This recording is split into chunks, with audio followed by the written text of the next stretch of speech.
4 ఫిబ్రవరి 2024 ఆదివారం పంచాంగ వివరాలు, తారాబలము, నక్షత్రాల వారీగా పఠించాల్సిన నవగ్రహ స్తోత్రము మరియు ఈరోజు పుట్టిన శిశువుల యొక్క శాంతుల వివరాలు, ప్రయాణం చేయాల్సిన దిశ, ఇవన్నీ ఈ వీడియోలో వివరిస్తున్నాను. అందరికీ నమస్కారం. Lakkaraju Muralidhar Rao astro and remedies ఛానల్కు స్వాగతం.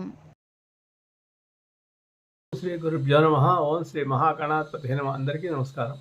ఈ వీడియోలో 4 ఫిబ్రవరి 2024 ఆదివారం పంచాంగ వివరాలు, తారాబలము మరియు పఠించాల్సిన స్తోత్రం ఏంటి, ఈరోజు చేయాల్సిన ప్రత్యేక రెమెడీ ఏంటి, ఈరోజు పుట్టిన శిశువుల యొక్క శాంతులు ఏమైనా చేసుకోవాలా అనే విషయాన్ని, వారసుల గురించి ఈ వీడియోలో. 4 ఫిబ్రవరి 2024 శ్రీ శోభకృత నామ సంవత్సరము, పుష్యమాసము, హేమంత ఋతువు, ఉత్తరాయణం అవుతుంది.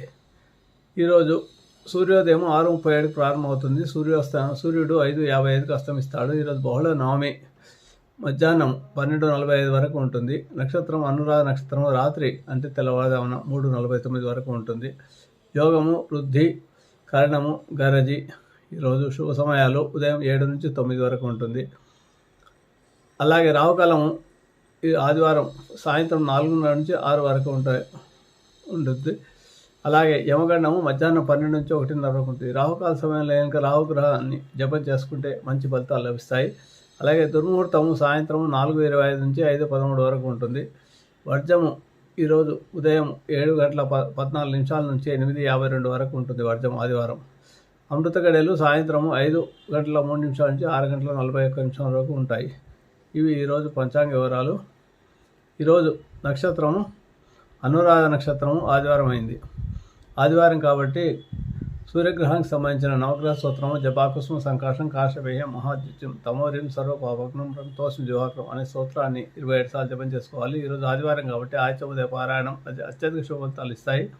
ఎవరికైతే ఉద్యోగంలో ఇబ్బందులు ఉన్నాయో, శత్రుబాధలు ఉన్నాయో, నేత్ర సంబంధమైన అనారోగ్య సమస్యలు, ఇంకే సమస్యలు శరీరానికి సంబంధించినవి ఉంటే కూడా రోజు ఉదయం సూర్యోదయం సమయంలో సూర్యునికి ఎదురుగా నిలబడి రాత్రి పూట రాగచంలో ఉన్న నీళ్ళు ఉంచుకోవాలి. పొద్దున్నే అర్ఘ్యం ఇవ్వాలి.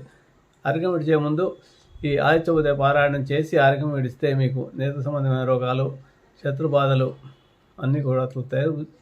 ఒక 40 రోజులు సంకల్పం చెప్పుకొని చేస్తే ఉద్యోగం లేని వారికి ఉద్యోగం వస్తుంది. గవర్నమెంట్ ఉద్యోగం కావాలనుకున్న గవర్నమెంట్ ఉద్యోగం వస్తుంది. గ్రూప్ సర్వీసెస్ రాసే వారికి గ్రూప్ సర్వీస్లో విజయం లభిస్తుంది. ఇలా ఎలాంటి కోరికలను కూడా సూర్యుడు గ్రహరాజు, గవర్నమెంట్కు అధికారం దర్పం చూపించేవాడు కాబట్టి గ్రూప్ సర్వీసెస్ వాళ్ళు ముఖ్యంగా సూర్య ఆరాధన చేస్తే తప్పకుండా గ్రూప్ సర్వీసెస్లో సెలెక్ట్ అవుతారు. అలాగే ఈరోజు నక్షత్రం అనురాధ నక్షత్రము శని గ్రహానికి సంబంధించింది. నీలాంజన సమావాసం రవిపుత్రం యమాగ్రహం ఛాయ మార్తాండ సంపత్తం తం నమాంశ్రేష్టం అనే స్తోత్రాన్ని పారాయణం చేసుకోవాలి. చేసుకుంటే శనిగ్రహ దోషాలు తొలగుతాయి. ఈరోజు తారాబలం పరిశీలిస్తే ఈరోజు నక్షత్రం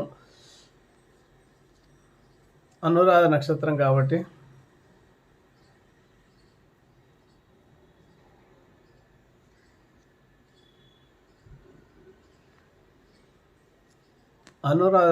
కాబట్టి ఈరోజు అనురాధ నక్షత్రం తారాబలం ఎవరికి ఎలా ఉందో పరిశీలిస్తే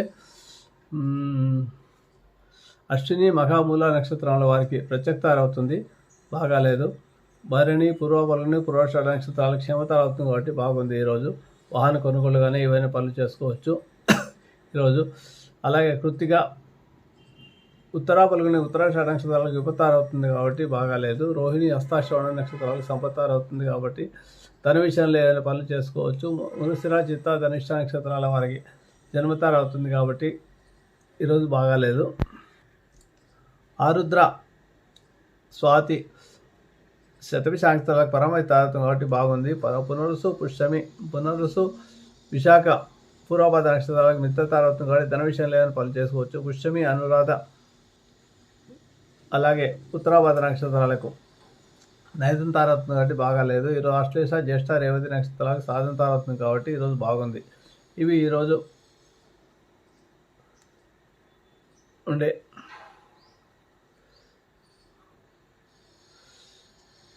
తారాబలం.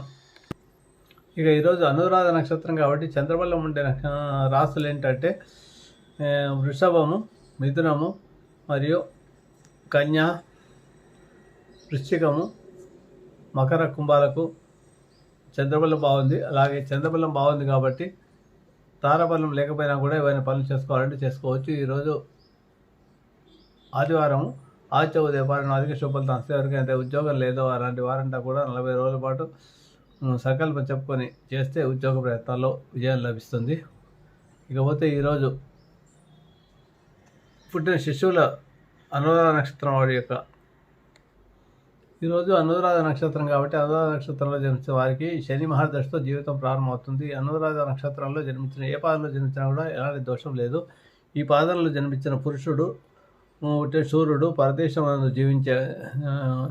నివసించేవాడు, రాజకార్యములందు ఆసక్తి గలవాడు, సౌందర్యవంతుడు, స్త్రీలైతే ప్రేమ గలవాడు అవుతాడు. స్త్రీ పుట్టిన యోగ్యురాలైన స్నేహితులు కలిగిన అవుతుంది. ప్రసన్నమైన రూపం, అందమైన రూపం కలిగి ఉంటుంది అన్నమాట. గర్భం లేనిది అమ్మాయి ఉంటుంది. పతిభక్తి కలిగి ఉంటుంది. ధనవంతురాలు, ఆభరణాలు ధరించినది అవుతుంది. ఇలాగా ఈరోజు ఇకపోతే ఈరోజు శనివారము వారసుల తూర్పు వారసుల ఉంటుంది కాబట్టి తూర్పు దిక్కు ప్రయాణించకూడదు. తూర్పు దిక్కు ప్రయాణించాలనుకుంటే మీరు కొంత దూరం ఉత్తరం వెళ్ళి తర్వాత తూర్పు వైపు వెళ్తే ఆ దిశలో ఏదైనా కార్యం మీద వెళ్తే ఆ కార్యం సఫలమవుతుంది. అలాగే ఈరోజు ప్రయాణించాల్సిన దిశ దక్షిణం వైపు ప్రయాణం చేస్తే ద్రవ్యలాభం, మీరు చేసే కార్యాల్లో లాభం కలుగుతుంది, ద్రవ్యలాభం కూడా కలుగుతుంది. కాబట్టి చేయని పనులు ఉంటే ఈరోజు దక్షిణం వైపు పెట్టుకోండి, దానివల్ల మీకు లాభం జరుగుతుంది. ఇవి ఈరోజు పంచాంగ వివరాలు. మీకు నా వీడియో కనుక నచ్చితే లైక్ చేయండి, షేర్ చేయండి. ఈ వీడియో కింద ఉన్న బెల్ ఐకాన్ను క్లిక్ చేయడం ద్వారా నా ఛానల్ను సబ్స్క్రైబ్ చేసుకోండి. దీనివల్ల మీకు నా వీడియోలు అందుబాటులో ఉంటాయి. Thank you.